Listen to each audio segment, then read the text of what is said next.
A table, a good evening, easy conversation. The person across from you smiles and asks a simple question. 5 minutes from now, you'll hand them something you can't take back, and you won't even notice the exact second it happens. There are 5 questions you should never answer, and the people who ask them usually deserve far less trust than they seem to. These aren't clever traps with a warning sign on the door, just the opposite. They sound calm, kind. They sound like they're coming from someone who actually cares about you, someone who respects you, who just wants to be close. The most dangerous questions never sound like a threat. They sound like intimacy, like honesty, like trust. And by the time you realize what was just taken from you, you've already said the thing you can't unsay. Machiavelli watched this play out centuries before us. He saw alliances collapse and reputations break, not on the battlefield, but at an ordinary table, in an ordinary conversation. One answer to the wrong person, and tomorrow your own words get quoted against you. An ally walks over to the other side, and the seat you held for years quietly goes to someone else. And he understood what most people still don't. It's not the open blow that destroys you. It's the second you relax, feel safe, and say too much. One sentence, one yes you can never call back. While you watch this, do one thing. Think of the people you walk away from with a strange residue inside. Guilt, tension, some vague sense that you owe someone something. Don't overthink it. Just hold them in mind, because by the end of this video, you'll probably see it. Nobody broke you by force. Nobody pushed. Nobody argued you down. You got caught by the right question at the right moment. And let me say this up front. This isn't about paranoia. It's not about seeing an enemy in everyone. Some people in your life are safe, and they've proven it through years of actions, not words in a conversation. This is about something else. Learning to tell the questions you can answer openly from the ones built to pull out of you what you never meant to give. That's not suspicion. That's intelligence. Power starts the moment you understand. Not every question deserves a true answer. The gap between the question and your answer is the most important moment in any conversation. In that gap, you either stay yourself or you hand yourself over. Most people never learn to pause there. We're trained from childhood to answer instantly. Teacher asks, answer. Parent asks, explain yourself. Boss asks, confirm. And it hardens into a belief. Every question has a right to an honest answer. That's a lie. Not everyone who asks deserves access to your thoughts, your boundaries, your decisions. There are 5 of these questions. The 5th is the root. Without it, the other 4 don't work. But to feel its real force, you first need to see the first 4. Question 1. It sounds so harmless that almost no one spots the trap. It's asked everywhere. At home, at work, between friends. You'll recognize it instantly. Friday, late. A text lands. I told the guys you'd help with the move on Saturday. You don't mind, right? You just settled into a weekend with no plans, and you've already been signed up. Stop. Listen to what just happened. That's not a question. It's a notification dressed up as a request. Nobody asked permission. The decision's already made. The thing's already done. And now you're expected to sign off on it after the fact. And the wording is clever. Disagree, and you're the difficult one. Say, actually, I do mind. And you look petty, awkward, combative. The question is built so your resistance reads as aggression, and your silence reads as consent. There's one expected answer. Yeah, it's fine. Everything else costs you, not them. They know that. That's why they act first and ask second. Someone volunteered your help without a word to you. You don't mind, right? Someone shared something private about you. You're not upset, right? Someone took your time, your idea, broke an agreement, and now wants you to bless the whole thing in hindsight? And when you say, no big deal, you think you're keeping the peace. What you actually did was teach them a simple rule. With you, you can act first and ask later. And they'll do it again. Next time the overstep is a little bigger. Then bigger. Because every time you accept what you didn't choose, you raise the ceiling on what can be taken from you without asking. And later that same person says, completely sincerely, come on, you agreed to it back then. Yeah, I agreed. Inside a trap, where saying no was set up in advance to look unreasonable.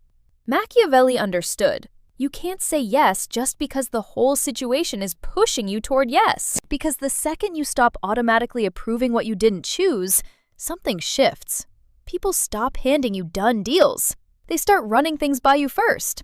And that shift, from someone who gets informed to someone whose opinion gets asked in advance, changes your standing in every relationship. The strong answer here isn't a fight, and it isn't a sulk. Calm, no drama. I'd have preferred to be asked first. Or, stuff like this is better sorted out before, not after. No justifying, no explaining. Just don't confirm consent where there wasn't any, and the whole dynamic starts to move differently. Question 2. It's more dangerous than the first. It shows up before the offense, not after. And it doesn't look like an attack. It looks like closeness, like the courage to tell you what everyone else hides, like the honesty of a best friend. Can I be honest with you? Almost everyone says, of course. Instantly, no pause, every time. Because who turns down honesty? Who says no to the truth? And in that second, you hand them a moral license to say anything to you and serve it up not as a hit, but as a favor, a gift, a kindness. Think back to the last time someone said that to you. What came next? Did it lift you, sharpen you, open something up? Or did it plant a seed of doubt that quietly gnawed at you afterward? What follows that line is rarely something that builds. Far more often, honestly, I don't think you'll pull it off. Honestly, that's a bad idea. Honestly, you don't come across that way. And you can't push back. The person is just being honest. You can't get mad at honesty. You gave permission yourself. Now any pushback from you looks like you can't handle reality. You're the one who can't take the truth. And they're the brave friend who was just worried about you. But is it true? No. It's an opinion wearing the mask of truth. The word honesty becomes armor you can hide anything behind. Pull off the mask. Underneath is somebody's point of view. Somebody's wish to slow you down, handed to you as a gift you supposedly asked for. Machiavelli understood. The most effective manipulation is the kind dressed as virtue. When the hit is wrapped in the language of care and courage, you can't hit back without looking like the problem. The hook is prepared before the conversation.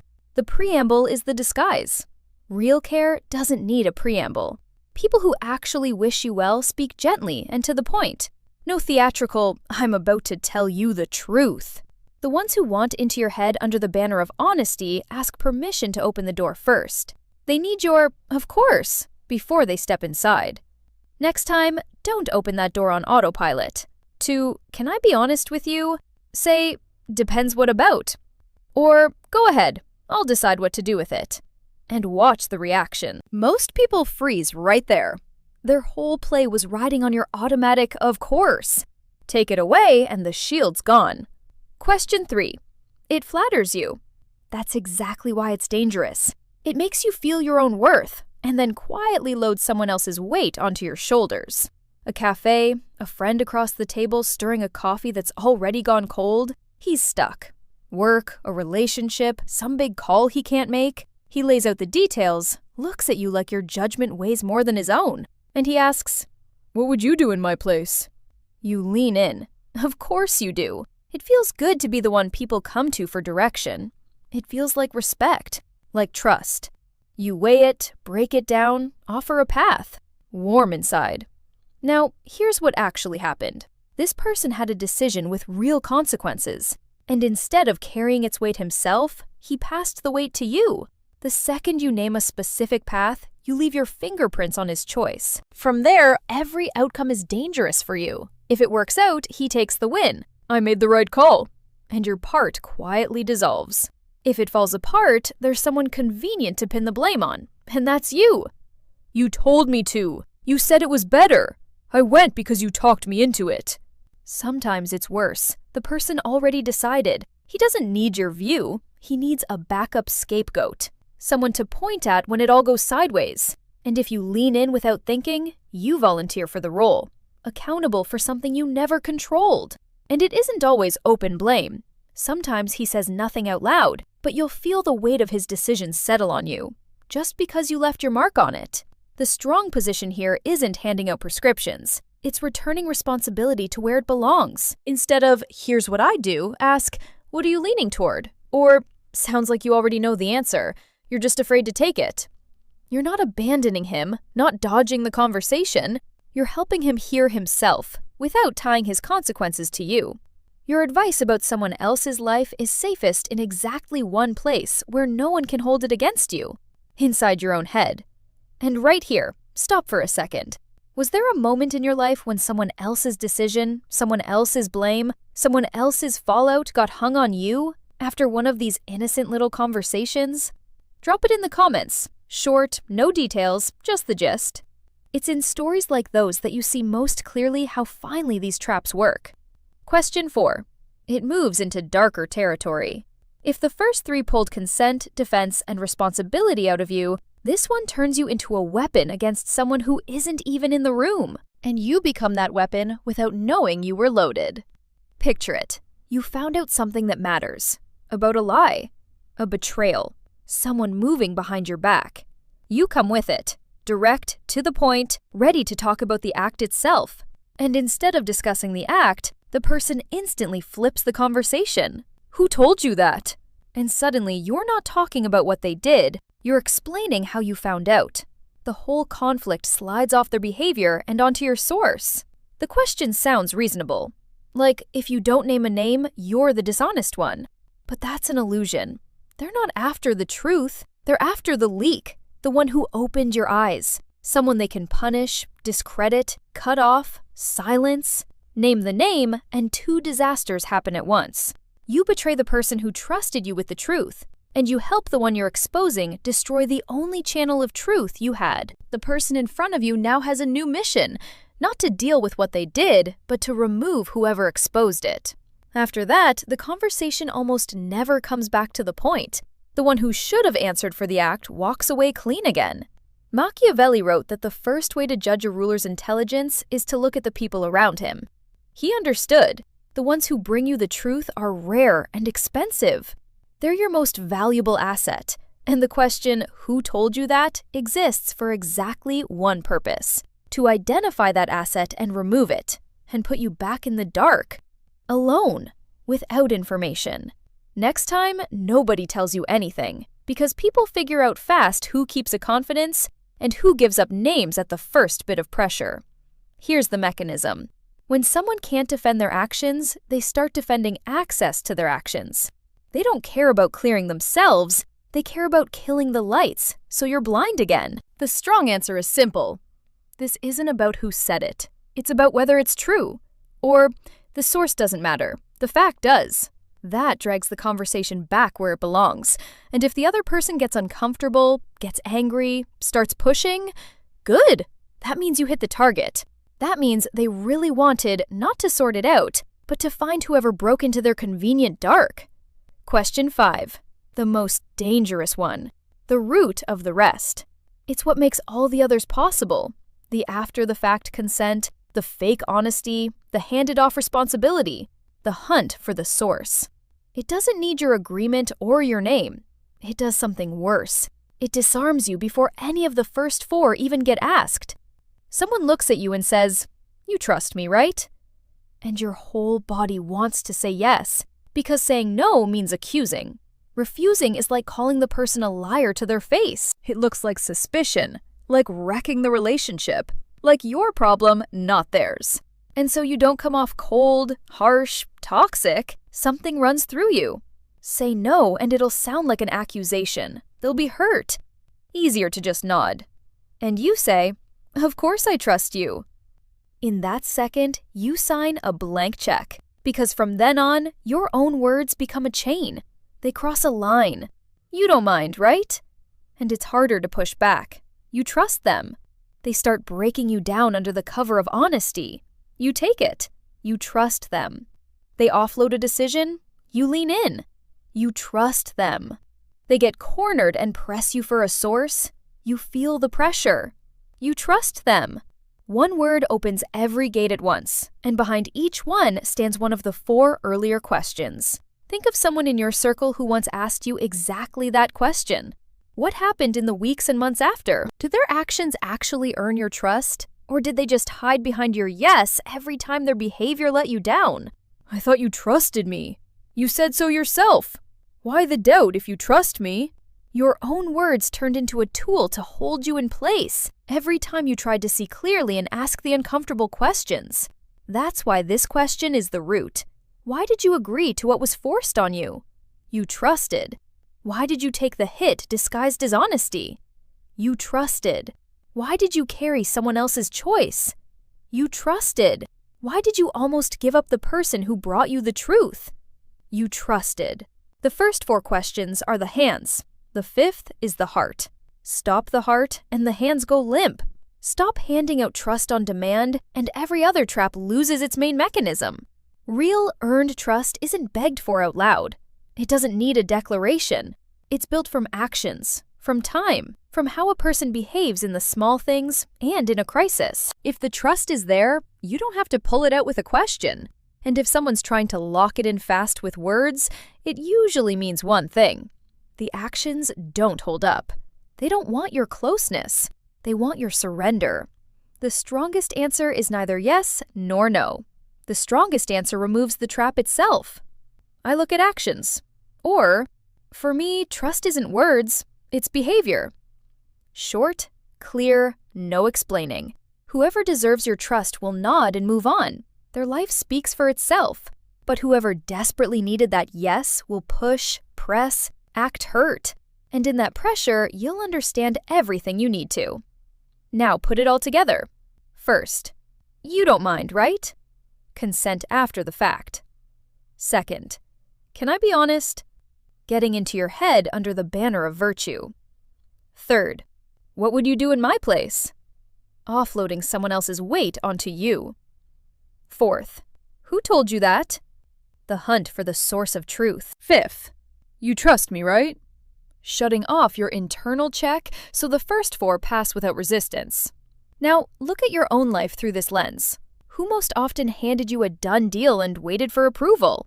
Who liked to open with showy honesty right before the jab? Who kept coming to you for advice, but somehow you carried the weight and the guilt for how it turned out? Who, the moment they got exposed, cared about the source instead of the act? And who was especially quick to demand trust in words instead of earning it in deeds? The answers can hurt, because they lead you to an uncomfortable truth. Some people held power over you not because they were stronger or smarter, but because you answered too fast, opened access to yourself too fast, out of fear of looking harsh, suspicious, difficult, out of fear of wrecking a relationship with a single pause of yours. But here's what changes from this minute on. Now you hear the subtext. You catch not just the words, but their function, why it was said, what they're trying to get through it. You start to feel when a question isn't asked to understand, but to extract. Not for closeness, but for control. Not for the truth, but for access to your boundaries. And that's when you get the one weapon you never had before. The pause. That's what makes you inconvenient to a manipulator. Not aggression, not toughness, not cold. The ability not to answer right away. To hold 1 second of silence and ask yourself, what is this question trying to pull out of me right now? My consent? My self-worth? My source? My trust? Most people go their whole lives without that pause. That's exactly why they're so easy to steer. They think good relationships are built on instant openness, that a kind person owes everyone an immediate explanation, agreement, confirmation, reassurance. But adulthood begins where you understand.